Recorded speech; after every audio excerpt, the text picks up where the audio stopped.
고대 석판에 기록된 샴발라 이야기. 미스테리를 좋아하시는 분들이라면 당연히 알고 계실 샴발라에 대하여 소개하도록 하겠습니다. 많은 사람들이 샴발라를 신화 또는 전설 속 환상적인 주제로 치부하기도 하지만 또 다른 사람들에게 샴발라에 대한 믿음은 실제 존재하는 유토피아 왕국이라고 합니다. 물론 샴발라의 진위 여부는 물리적으로 확실하게 드러난 적이 없습니다. 그래서 많은 이들이 전설일 뿐이라고 샴발라의 실제 존재에 대하여 부정하는 것입니다.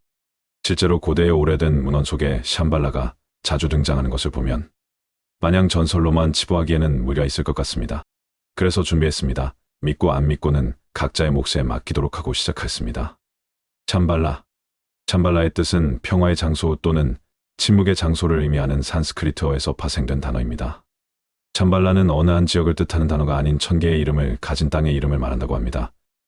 기록에 따르면 그곳은 신들의 왕국이라 불리며 12개의 나라를 각 나라별로 신적인 존재가 통치하고 그 안에는 1000만 개의 도시가 있다고 합니다.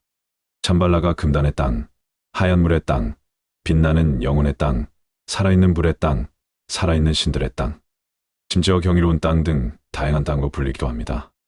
힌두교도들은 이곳을 같이 있는 자들의 땅이라는 의미의 아리아바르타라고 부르기도 합니다. 샴발라는 칼라차크라, 탄트라와 서부 티베트의 티베트, 불교보다 앞선 장충 문화의 고대 경전을 포함하여 고대 문헌에서 언급하는 신화적인 낙원입니다.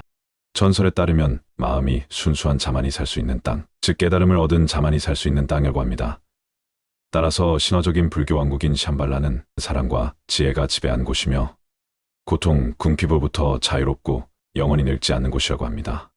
샴발라에 있는 도시들은 찬란하게 빛나고 주민들은 평온하고 깨끗한 나날을 보낸다고 합니다. 그곳 사람들은 명상이 생활화로 되어 있고 명상을 통해 깨달음을 얻는다고 합니다.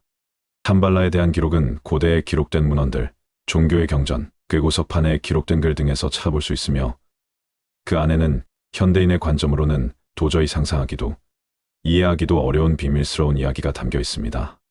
사라진 신들의 왕국 샴발라는 어떤 곳이었으며 그곳에서 살아간 당시의 사람들은 어떤 삶을 살았을까요? 샴발라는 각 지역마다 고유의 언어로 부르고 있기는 하지만 산스크리트어 이름인 샴발라 또는 샹그릴라로 가장 잘 알려져 있습니다. 샴발라의 전설은 수천 년 전으로 거슬러 올라가며 신화적인 땅에 대한 언급은 다양한 고대 문헌에서 찾을 수 있습니다. 고대 티베트 경전은 샴발라와 올물릉링이라는 지명이 밀접한 관련이 있다고 서술했습니다. 비슈누 프라나와 같은 힌두교 문헌들에는 샴발라가 신자들이 새로운 황금 시대를 열 것이라고 주장하는 비슈누의 마지막 화신인 갈키의 출생지로 언급되어 있습니다. 샴발라의 불교 신화는 초기 힌두교 신화를 각색한 것이라고 합니다. 그러나 샴발라가 처음으로 광범위하게 논의되었던 문헌은 칼라차크라입니다. 칼라차크라는 티베트 불교의 복잡하고 진보된 밀교의 가르침과 실천을 서술한 경전입니다. 흑가모니 부처는 샴발라의 수찬드라 왕의 요청으로 칼라차크라를 가르쳤다고 합니다. 제14대 달라이 라마가 1985년 보드가야에서 칼라차크라 입문식에서 언급했듯이 샴발라는 평범한 국가가 아닙니다. 또한 티베트의 고승 롭상 람파가 기록한 샴발라의 방문에 대한 기록이 있어 소개합니다.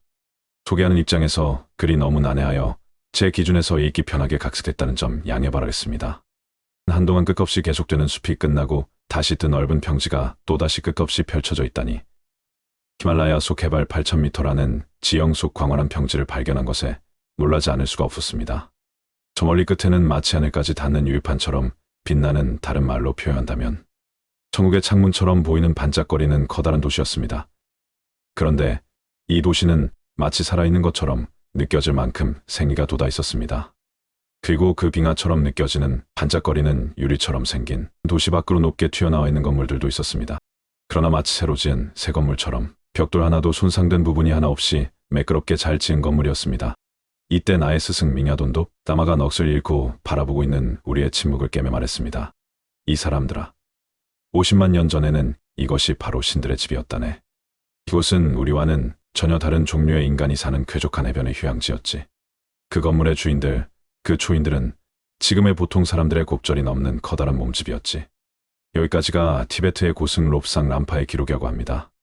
고대 석판에 기록된 샴발라에 대한 충격적인 이야기가 있어 이것도 소개하겠습니다. 이 석판에는 지금의 핵무기보다 더 위력이 센 무기가 있었다고 합니다. 그것은 이미 수만 년 전에 개발되었으며 바로 그것이 이 지구에 무서운 재난을 가져왔었다는 기록입니다. 역시 제가 찾은 글이 너무 난해하여 읽기 편하게 각색됐다는 점 깊이 양해 바랬습니다. 아득히 먼 옛날, 지구는 지금과는 아주 다른 곳이었다. 지구는 지금보다 태양에 훨씬 가까운 궤도를 돌고 있었고, 도는 방향이 지금과는 정반대의 방향이었으며, 하루의 길이가 지금보다 짧았고, 따라서 인간의 수명이 훨씬 길었다. 인간은 수백 년을 살고, 기후는 더웠고, 식물은 열대성이었으며 아주 다양하고 무성했다. 당시의 인간은 지금의 인간보다 곱절은 컸다. 그렇게나 몸이 컸지만, 당시 지구에 있던 다른 종족에 비하면 그저 난쟁이에 불과했다. 그때는 인간과는 다른 계통에 속하는 초지성격 존재들이 살고 있었다라는 기록이 고대 석판에 기록되어 있다고 합니다. 계속 이어가겠습니다. 당시의 지구는 그들의 식민지였으며 인간은 그 통치자들에 의해 훈련받고 교육되는 종족일 뿐이었다. 그들은 지구의 생활을 통제하며 인간들에게 많은 것을 가르쳐 주었다. 이따금 그들은 번쩍이는 금속으로 된 이상한 탈것에 올라 번갯불처럼 빠르게 하늘을 가로질러 날아다니곤 했다. 이처 지성이 각성되지 못했던 인간은 무지하고 어눌한 시기였지만 긴 세월 동안 지구의 다른 생명체들과 더불어 평온했다. 모든 생물에는 각자의 조화가 있었고 평화가 있었다. 인간은 텔레파시로 대화했고 언어는 꼭 필요할 때에만 사용될 뿐이었다. 그러던 어느 날 초성인들 사이에 대립이 일어났다. 두 세력으로 나뉘어 서로가 지구를 지배하려 나섰다.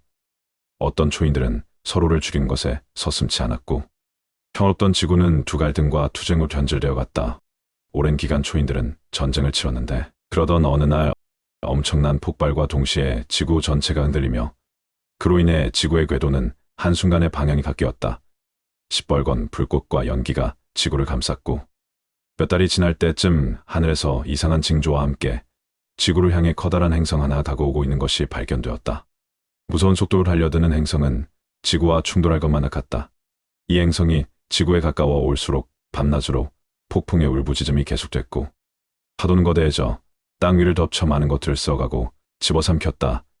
지진이 수없이 일어나 대륙들이 물속으로 빠져들어갔다. 초인족 모두는 세력을 막론하고 허둥지둥 번쩍이는 기계로 달려가 지구를 떠나버렸다. 그럼에도 땅 위의 지진은 계속됐다. 바닷속 대륙이 솟구쳐 오른가 하면 어떤 땅은 물속으로 자취를 감춰버렸다. 천재지변은 걷잡을 수 없이 가혹했다. 지구로 닥쳐왔던 행성은 더욱 가까워지고 커져 손에 닿을 듯한 거리에 이르렀고 말할 수 없는 충격과 함께 사방에 어두움으로 드리워졌다. 결국 지구와 행성이 충돌한 것이었다. 그러고는 지구 전체가 밤이 되어버렸다. 바람이 얼음처럼 차가워졌다가 끓는 물처럼 뜨거워지기를 거듭했다. 행성의 충돌로 인해 기온의 격변으로 소수를 제외한 무수한 인간들이 죽었다. 태양은 자꾸만 오므라든 것만 같다. 지구가 행성 충돌로 태양에서 멀어져 가는 것만 같다. 그나마 생존해 있던 인간은 또다시 공포에 울부짖었다. 그들이 생명의 원천이라 여겼던 태양이 그들에게서 떠나가는 것이라 생각했기 때문이다. 그때 또 하나의 이변이 하늘에 나타났다. 상당히 큰, 누렇고 불룩한 우리가 달이라 부르는 이 천체는 그때의 지구와 다른 행성과의 충돌에서 떨어져 나온 지구의 커다란 파편 조각이었다. 하필 충돌이 있었던 그곳, 커다란 파편 조각처럼 떨어져 나간 지구의 조각은 과거에 초인족들의 지식이 담긴 거대한 건물들로 이루어진 도시였다. 그 도시가 충돌로 인해 초인족들의 비밀스러운 지식이 파괴되거나 완전히 숨겨지게 되었다. 그 폐허 속 금속판에 글자를 새긴 책과 놀라운 기계의 견본들을 담은 금속통들이 여전히 지구의 또 다른 파편 속에 묻혀 있었다. 그 후 세월은 흘러 하루의 길이는 갈수록 길어지고 그 시점에 이르러서야 지구는 새로운 궤도에 안정되어 갔고 지구에서 떨어져 나간 커다란 파편인 또 다른 지구는 지금의 달의 모습을 갖추며 오늘날과 같은 운행을 하게 되었다. 하지만 추위로 동물은 죽어버렸고 겨우 일부가 살아남아 좀 더 따뜻한 지대로 옮겨갔다. 기후는 안정되어 갔지만 인간은 자꾸만 몸이 작아졌다. 많은 세기가 흘러 땅들도 더욱 안정되었다. 문명이 다시금 형성되기 시작했다. 그들은 새로운 세계의 여기저기를 방랑하였다. 어떤 종족은 이집트에 정착했고 어떤 종족은 중국에 정착했다. 과거 뛰어난 인종들이 살았던 낮은 지대 해변 유원지는 지각변동으로 해발 수천 미터의 고지가 되어 만년설을 낀 영원한 산맥 지금의 히말라야가 되었다. 그리고 그 땅은 급속히 식어갔다. 축복의 땅이었던 그곳을 추억하며 자리 잡은 사람들 중 대다수가 매섭고 희박해진 공기를 견디지 못하고 죽었으며 간신히 살아남은 사람들이 지금의 티베트 땅에 살고 있는 굳센 티베트족의 조상이 되었다. 과거의 슬기로운 자들에 의해 기록된 황금판들과 모든 기술적 산물의 실물은 어떤 산의 동굴 속 깊이 숨겨져 후세의 순수한 성직자들이 그것을 발견할 수 있도록 보존되었다. 여기까지가 고대의 석판에 기록된 샴발라에 대한 충격적인 이야기입니다. 샴발라의 전설적인 이야기는 시간이 흐르면서 외국의 신화와 결합하여 원본과 다른 이야기로 와전되기도 합니다. 그럼에도 수세기에 걸쳐 수많은 탐험가들과 영적 지혜를 찾는 사람들은 샴발라의 신화적인 낙원을 찾아 탐험에 나섰습니다. 예를 들어 북일 나치의 일부 고위 관리들은 오컬트에 대한 강한 매력에 사로잡혀 티베트의 공식 원정대를 파견하기도 했습니다. 물론 찾겠다고 하여 쉽게 찾아지는 샴발라가 아니었지만 그래도 끊임없이 샴발라를 찾고자 했습니다. 아직 아무도 샴발라의 존재에 대한 확실한 증거를 제공하거나 지도에서 물리적 위치를 정확히 특정할 수 없었습니다. 그러나 대부분의 문헌에서는 샴발라를 유라시아의 산악 지역에 위치한 것으로 기록되어 있습니다. 고대의 장축 문헌은 샴발라가 펀자브나 인도의 히마차엘 프라데시의 수틀레즈 계곡에 위치하고 있다고 기록되어 있습니다. 또한 몽골인들은 샴발라를 시베리아 남부의 특정 계곡과 동일시합니다. 알타이 민속에 따르면 벨루카산은 샴발라로 가는 관문으로 여겨집니다. 현대 불교학자들은 샴발라가 현재 은클레오드 간지 주변에 다울라드아르 산맥이라고 불렸던 히말라야 산맥의 더 높은 곳에 위치하고 있다고 결론짓는 것 같습니다. 어떤 전설에 따르면 샴발라의 입구는 티베트에 버려진 외딴 수도원 안에 숨겨져 있으며 샴발라 수호자로 알려진 존재들이 지키고 있다고 합니다. 많은 사람들은 샴발라가 이 세계를 그 너머의 세계와 연결하는 다리로서 물리적 현실의 바로 가장자리에 있다고 믿었습니다. 많은 사람들이 샴발라를 신화와 전설의 환상적인 주제로 치부하기도 하지만 또 다른 사람들에게 샴발라에 대한 믿음은 언젠가 이우토피아 왕국을 찾으려는 내면의 갈망을 불러일으킵니다. 지금까지 신비롭고 미스테리한 샴발라에 대한 영상이었습니다. 오늘도 시청해주셔서 감사드리며 구독과 좋아요, 알람 설정은 영상을 제작하는 데 큰 힘이 됩니다.